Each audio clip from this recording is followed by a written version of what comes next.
বিজেপির বিরুদ্ধে সরাসরি তোপ দাগলেন রাজ্যসভার সাংসদ অনন্ত মহারাজ। উত্তরবঙ্গে বিজেপিকে দূরবীন দিয়েও খুঁজে পাওয়া যায় না, এতটাই শোচনীয় সংগঠনের অবস্থা। তার সঙ্গে কোনো রকম আলোচনা না করেই সিদ্ধান্ত নেয় বিজেপি নেতৃত্ব। এই নিয়ে অমিত শাহের কাছে অভিযোগও জানিয়েছেন বলে জানালেন অনন্ত মহারাজ। সময়মতো সংশোধন না হলে 26-এর নির্বাচনে খারাপ পরিণাম ভুগতে হবে বলেও সতর্ক করেন অনন্ত মহারাজ।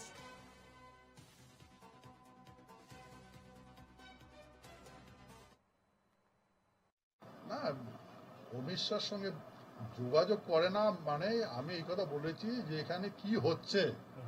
আমি একজন বিজেপির গণপ্রতিনিধি, আমাকে কোনো কথা জিজ্ঞেসই করে না। ওরা তো আমাকে বাইপাস করে কিছু করতে পারে না, আমাকে জিজ্ঞাসা করবে তো করে না। হ্যাঁ বলেছি তো। এবার আমি বলেছি গৃহমন্ত্রী অমিত শাহকে যে মিস্টার সাহেব, এখানে অবস্থা কিন্তু খুব খারাপ। আমাকে বলে জানি, এখন দেখি ওনার হেড কমান্ড কি ডিসিশন নেয় সেটা ওনাদের।